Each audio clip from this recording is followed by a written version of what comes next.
avec l'aide d'Akadosh Baruch Hu, que ce cours y soit, les Nishmat, Jacques Yaakov Ben Eliyahu, Zichrono Livracha, Tzie Nishmato, Tzrora B'Tzror Chaim Amen, et l'Avdil Ben Haim, que Baruch Hu donne Tzlacha ou Hayalim, qui donne Bezrat Hashem, la Chazara des Chatoufim, et que très bientôt on puisse vivre en paix sur notre terre, Bezrat Hashem. Alors on était dans la suite de la Gemara d'Aftet Vav Amud Aleph. On avait vu un texte de Mishnah d'Aftet Dalet Amud Bet. Et donc ce texte de Mishnah, on nous disait qu'est-ce qu'on a le droit d'envoyer ou non à Yom Tov. Et là on parle plus de mets comme la Mishnah précédente, mais on parle de vêtements. Et on a parlé justement du fait qu'on a même le droit d'envoyer des vêtements qui pourraient être utilisés à Yom Tov, et même des vêtements qui s'appellent des vêtements Kil'aim. Le mot Kil'aim, Kaf, Lamed, Aleph, Yud, Mem, qui veut dire le mélange, c'est un terme générique qui est utilisé et dans l'alimentation, enfin en tout cas dans les agricultures et les plantations, mais aussi à propos de tout ce qui peut avoir attrait avec des mélanges interdits d'après la Torah. Et entre autres, quand on parle de vêtements, tout le monde imagine bien qu'on va parler du shatnez. Le shatnez est un mélange de lin et de laine qui est interdit d'après la Torah. Et on nous dit qu'on a même le droit d'envoyer le jour de Yom Tov un vêtement qui est shatnez. Ce sur quoi la Gemara pose la question. Mais à quoi ça pourrait servir le jour de Yom Tov? Le jour de Yom Tov, les interdits de shatnez ne sont pas levés. La Torah, c'est pas parce que c'est Yom Tov que tu vas avoir le droit de porter un vêtement que d'habitude tu n'as pas le droit de porter. Le Gemara nous dit non, mais peut-être que tu peux le mettre en dessous de toi pour t'asseoir dessus, peut-être que tu peux le recouvrir, etc. La Gemara démonte ses arguments en expliquant ce qu'on avait dit hier, jusqu'à ce que la Gemara, et c'est le début de la page Tetvav Amud Aleph, elle nous dit la bekashin. On parle ici de tissus ou de vêtements qui sont durs. Durs, ça veut dire qu'ils ne peuvent pas se retourner. Tout le monde comprend par exemple qu'un tapis comment on appelle ça? Je ne sais pas si vous connaissez les tapis sur lesquels on met les bébés pour qu'ils apprennent à marcher. Ce tapis-là, en fait, il ne va pas se retourner, parce qu'en fait, il est posé. Et il y a en fait des espèces de matelas qui sont tenus par des ressorts ou par des choses. En fait, il y a des situations où on est dans un cas où c'est suffisamment dur pour ne pas avoir la crainte même qu'il y ait un fil ou qu'il y ait quelque chose qui vienne recouvrir. Dans le langage de la Gemara, c'est les chamem, réchauffer, mais pas dans le sens chaud ou froid, mais dans le sens recouvrir le corps de l'homme. On avait vu hier qu'à partir du moment où il pourrait y avoir même un doute, une crainte, qu'un fil de cette couverture, ou de ce tapis, ou de cette couche, puisse se retourner et être sur le corps de la personne, alors ça serait interdit, et c'est pour ça que la Gemara dit Bekashin.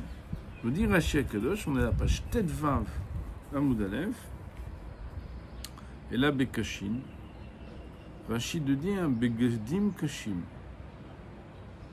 Ce sont des vêtements qui sont chauds. She'en mehamemim, qui ne réchauffe pas. Mutar li shevelen, sera permis de s'asseoir sur ces vêtements. Autrement dit, moi, il va en bouteille, il n'y aura pas de shatnez, c'est comme ça d'ailleurs Tosfot disent, sur quelque chose qui est dur. Et la Gemara prend des exemples, c'est là-dessus qu'on avait un peu calé, parce que bon, il y a des petites annotations, c'est des cas très particuliers. La Gemara de dire Vechia de Amar Ravuna Bere de Rav Yoshua. Et c'est d'ailleurs comme ce que disait Ravuna, fils de Rabbi Yoshua, Aï Namta Gamda de Narash Sharia. Ce vêtement qui est dur et qui vient de la ville de Narash, même s'il y a dedans du lin et de la laine, Sharia, c'est permis. Pourquoi? Parce que c'est un vêtement ou un tissu qui est suffisamment dur pour que ce soit impossible de se recouvrir avec, mais uniquement de se poser dessus. De la même manière, et la Gemara ne fait pas ça pour rien, elle nous dit, Amar Rav Papa de dire, Ardalain en ba'en mishum kilay. Un vêtement qui s'appelle Ardalain.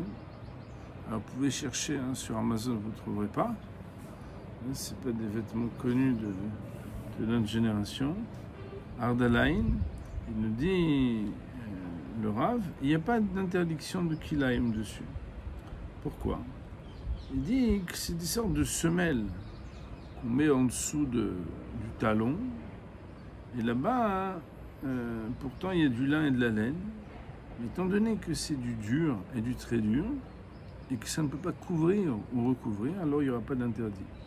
Chatnes, comme on l'avait vu, il y a des règles très précises. Pour l'instant, on est dans la Gemara, donc on ne peut pas dire qu'on a étudié ce thème comme il se doit au niveau de la halakha. Mais ça donne quand même des notions. C'est qu'il existe, on va dire, une condition sine qua non, c'est qu'il puisse retourner et il puisse couvrir. Alors, la Gemara donne encore un autre exemple. Rava, Amar Rava, Ane Tzrare Depshite. Alors là, c'est vrai qu'on bottait un peu en touche, parce qu'en fait, il faut savoir que. Bon, on va voir. Ana Amar Rava, Ane Tzrare Depshite. Il y a. Je ne sais pas si vous avez connu ça, moi je n'ai pas connu personnellement dans ma famille, mais dans d'autres familles, je ne vais pas dire les origines, parce que vous allez comprendre que ce n'est pas les Marocains, alors c'est qui? Mais il y a des familles où les gens, ils avaient des porte-monnaies qui étaient cousus dans les vêtements. Je ne sais pas si vous avez connu ça, je ne vais pas donner plus de détails, parce que c'était une manière des fois cachée. Et en fait, il y a des tsrare, normalement, tsorer, ça veut dire une bourse. Donc, tsrare des pchités, c'était des vêtements qui contenaient des bourses. En ba'em mishum kilay. Il n'y avait pas de kilay. Pourquoi? Alors, l'explication, elle est. Alors, par contre, div zrane, yesh ba'em mishum kilay. Par contre, si on ne fourrait pas des sous dedans, mais qu'on fourrait là-bas des graines, alors il y aurait l'interdiction de kilaim de shatnez. Ravashi Amar, Echadze be'echadze en ba'em mishum kilaim, lefi she'en derech himum bekach. Ravashi il dit, mais il n'y a pas ni dans l'un ni dans l'autre d'interdiction soumise aux lois de shatnez, parce que c'est pas l'habitude d'utiliser ça comme un vêtement pour se couvrir. Le mot chimoum ici, il veut plutôt dire couvrir que chauffer. Alors, Rashi Akadosh, si vous regardez les mots, il nous explique que, donc, Namta, je suis à la première grande ligne, Beged Shikorim Platra Belaz, c'est un vêtement qui s'appelle un plâtre, en français.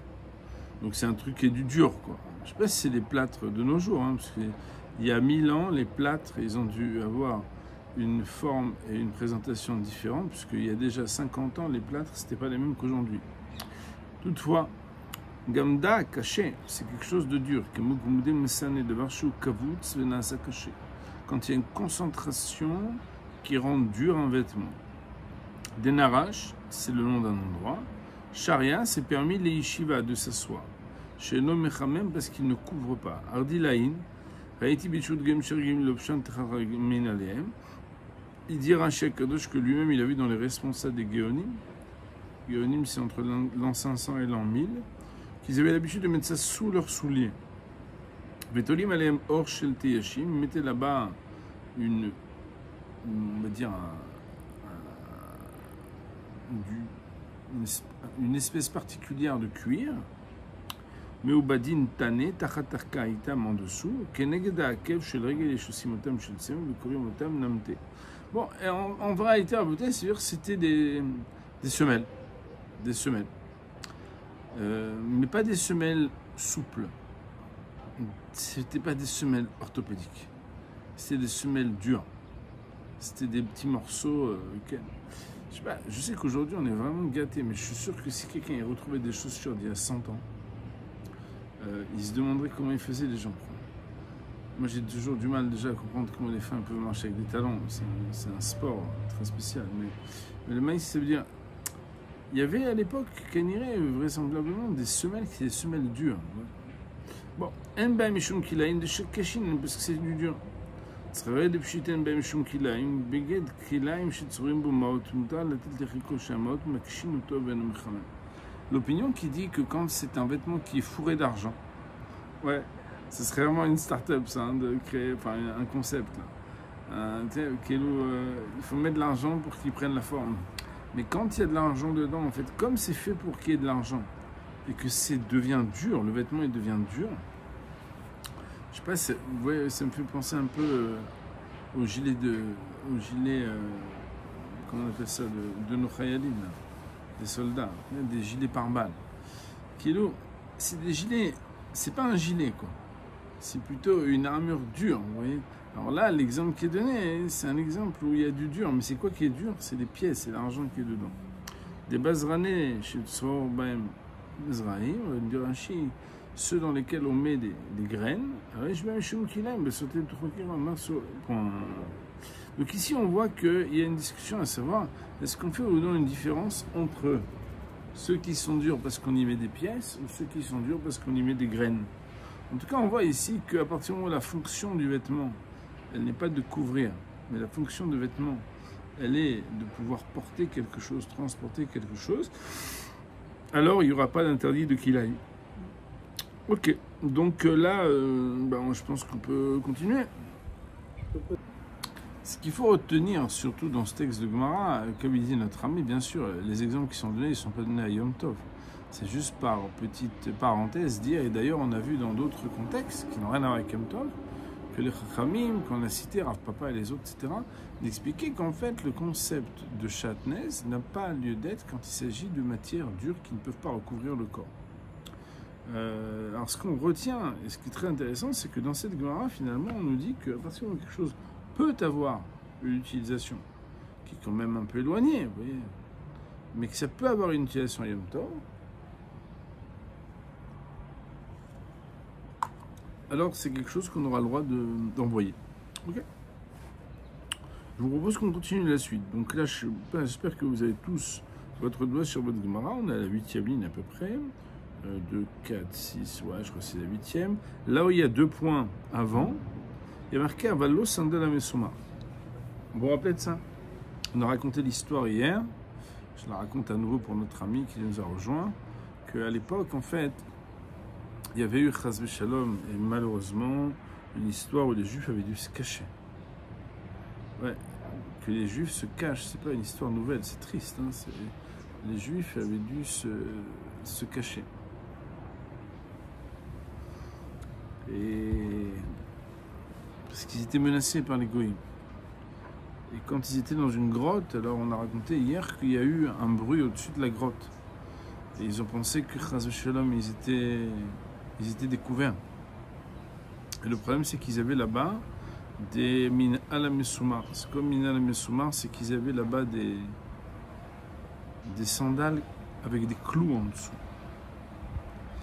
Et ils se sont un petit peu bousculés dans cette grotte où il ne devait pas avoir grand-chose et qu'il y avait beaucoup de monde.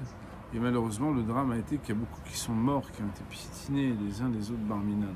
Et à cause de ça, nos Chachamim, ils ont institué que Shabbat et Yom Tov, qui sont des jours de rassemblement, on n'a pas le droit de porter des chaussures avec des clous. En tout cas, la Gemara nous dit que Velo minal amesuma. Sandal amesuma, maïta amalo, la chaussure avec des clous, pourquoi pas. Mishumaï c'est shaya, à cause de l'histoire qui a eu lieu. Et donc, nous, on l'a ouverte hier, l'histoire, et on l'a ouvert et je vous l'ai raconté maintenant. Amar Abaye, Sandal Amesuma, Asule Nalo, ou Mutal Taltelo. Il dit Abaye. Je m'excuse pour cette petite interruption. Donc là, la Gemara, maintenant, on donne la parole à Abaye. Abaye de nous dire Amar Abaye, Sandal Amesuma, Asule Nalo, Mutal Taltelo. Sandal Amesuma, on n'a pas le droit de les porter dehors. Mais est-ce qu'on a le droit de les porter dedans? Vous vous rappelez la différence entre déplacer et transporter? J'aime bien utiliser ces différences pour dire qu'il y a une différence entre les interdits de Moukse à l'intérieur même d'un endroit et l'interdit de transporter qui est à l'extérieur. Vous vous rappelez, j'ai parlé de ça plusieurs fois.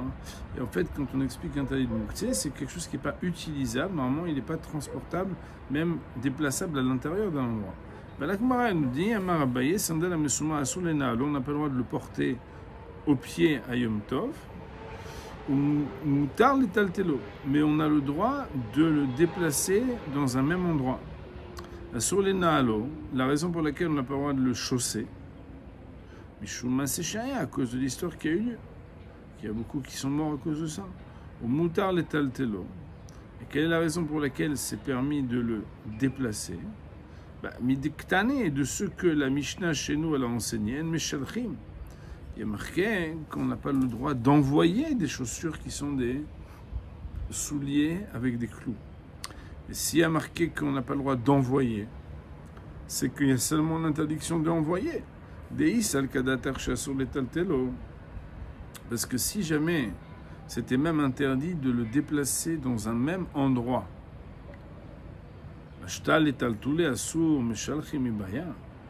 si maintenant de le déplacer déjà c'est interdit, l'envoyer, y a-t-il même une question à poser là-dessus? Autrement dit, la Gemara ici réfléchit à l'utilisation que la Mishnah a fait du terme qu'à propos de ces chaussures-là avec des clous, on n'a pas le droit de les envoyer. Et la Gemara nous dit, si c'était même interdit de les transporter, de les déplacer d'un endroit à l'autre dans un même espace, on n'aurait pas eu besoin de parler de envoyer, on aurait dû parler de transporter. De déplacer. Et le fait que la Gemara réduise l'interdiction à envoyer, sous-entendu envoyer d'un endroit à l'autre, d'un ami à l'autre, c'est que tout le problème est quand tu l'envoies et que tu le chausses à l'extérieur, mais pas quand tu le déplaces à l'intérieur. Sinon, il n'y aurait pas eu besoin de le dire de cette manière dans la Mishnah. La Gemara continue, et à présent, la Gemara, elle nous dit comme ça. Elle nous dit,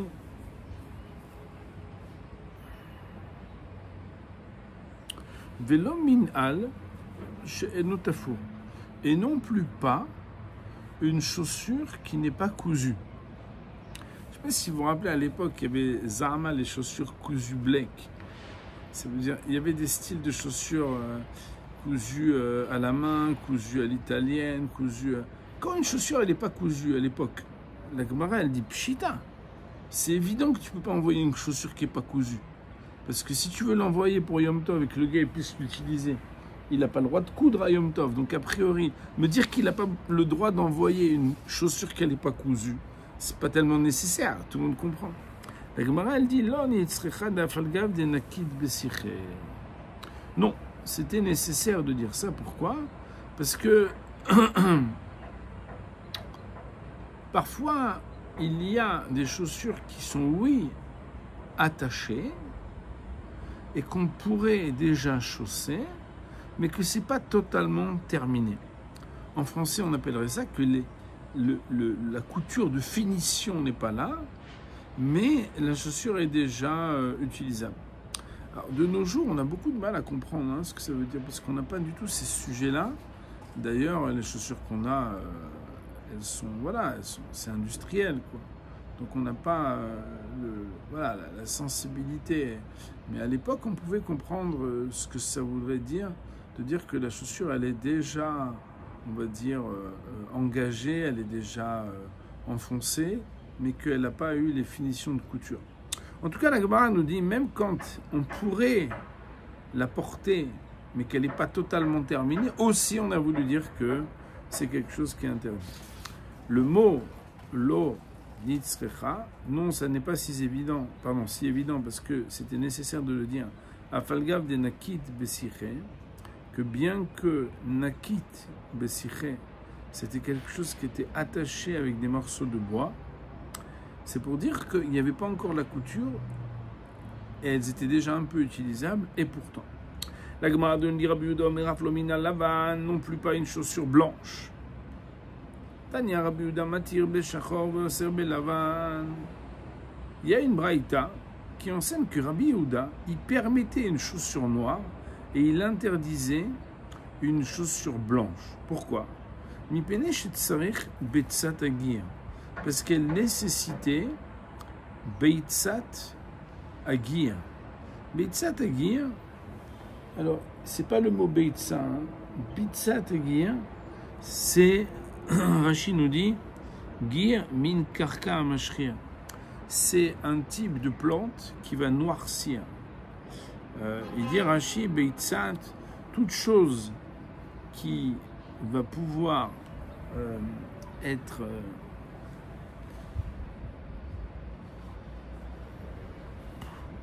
pétri ou travaillé pour être rendu épais, alors c'est quelque chose qui s'appellera Beitza. En français, on dirait qu'en fait, c'est du cirage. C'est un Beitza tagien, cirage. C'est qu'en fait, étant donné qu'il y a besoin de cirage et que sans ce cirage, tu ne peux pas l'apporter, c'est foutu. Nous, on a l'habitude, Rabotai, d'utiliser le cirage pour que le noir reste noir. Mais le premier cirage, c'était peut-être celui qui transformait les chaussures qui étaient faites en blanc de la couleur que tu voulais. Et si on nous dit qu'en fait, c'était pas le minag de porter des chaussures blanches, et si tu envoies des chaussures blanches, bah, ces chaussures elles vont servir à rien. Rabbi Yossé, et Rabbi Yossé, quant à lui, il est plus dur. Hein. Il dit que c'est interdit les chaussures noires. Pourquoi? Parce que ça veut dire qu'en fait, il va falloir la brosser. Vélo pas lié. Mais en vraie vérité, ils n'ont pas une discussion. Rabbi Yehuda qui interdit le blanc et Rabbi Yossé qui interdit le noir. Marqué à trait ou marqué à trait. Un comme sa terre et l'autre comme sa terre. Autrement dit, il y a des modes et il y a des modalités. Que quoi? Béatre des mains dans la terre d'un d'entre les deux.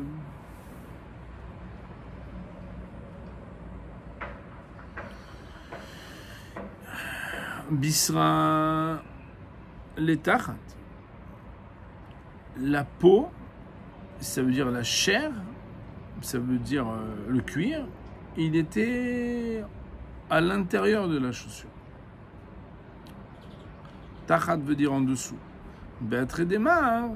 Et dans la terre de l'autre, ça veut dire dans l'endroit de Rabbi Yossé, Bisra le'el. La chair, ça veut dire quoi la chair? La peau, le cuir était dessus. Et alors, on va regarder Rashi pour essayer de comprendre. Il dit Rashi, les tsar tsecho, vous l'avez? Les achliko, le polir, qui est m'faresh li kamesh, mais comment il offre makom basar mi bachutz ou makom ser mi bifnim. C'est que dans son endroit à lui, de Rabbi Yossé, il mettait le cuir à l'extérieur et le poil à l'intérieur. Ouais. Le cuir tanné à l'extérieur et le poil à l'intérieur. Et alors, derech makom basar liot bo meratim klipot klipot.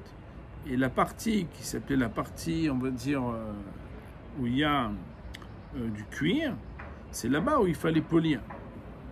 Be'atrei de Rabbi Yehuda bisra le tachat. Dans la terre de Rabbi Yehuda, vous voyez que Rashi, il ajoute les mots, hein, puisqu'il dit qui était qui. Alors, Bisra le tachat lifnim, le cuir était à l'intérieur, c'est la raison pour laquelle il n'y avait pas besoin de frotter. Autrement dit, il y en avait un dont la partie qui avait été teinte était invisible à l'œil extérieur, et donc il n'y avait pas besoin de brosser pour polir, alors que l'autre, oui. C'est bon? Donc en réalité, la Gemara nous dit que selon les... En fait, à partir du moment où ce qui est envoyé aurait pu être utilisé tel quel, il n'y aurait pas de problème. Seulement, dans les endroits où une chaussure qui était blanche, elle a besoin d'être noircie. Mais il y a d'autres endroits où même une chaussure qui est noire, tant qu'elle n'a pas été polie, elle ne peut pas être envoyée. Ça veut donc dire que dans les endroits où il n'y a plus rien à faire, à partir du moment où la teinture elle est là, tu peux envoyer la chaussure, il n'y a pas de problème. Mais dans les endroits où il fallait encore polir, c'est quelque chose qui sera interdit. Je propose que nous continuions encore un peu la Gemara. Vous êtes d'accord? Ouais. La Gemara nous dit Zéakelal. Je vous rappelle que dans la Mishnah, alors je sais que c'est une Gemara un peu différente, hein, des fois c'est très, on va dire, réflexion et svara. Et là, bon, on avance, quoi. Il y a un peu de paysage, il y a des mots de vocabulaire, c'est un tout petit peu technique, mais on n'a pas non plus besoin de faire marcher trop la réflexion et l'approfondissement, puisque c'est des Gemarot de Pshat, quoi. La Gemara, elle avait cité que dans la Mishnah, il était écrit Zaklal. Voici le principe. Donc si on reprend, vous vous rappelez, hein, la Mishnah, elle était juste avant. La Mishnah a dit, on envoie des vêtements, qu'ils soient cousus, qu'ils ne soient pas cousus, même s'ils sont des kilaïm, même, par contre, on n'a pas le droit d'envoyer des chaussures avec des clous, on n'a pas le droit d'envoyer des chaussures qui ne sont pas cousues, les chaussures blanches, etc. Et à la fin, il veut marquer Zaklal. Voici le principe. Kol sheneotim bo beyom tov mishachimoto. Tout ce dont on peut tirer profit pendant Yom Tov, on a le droit de l'envoyer pendant Yom Tov.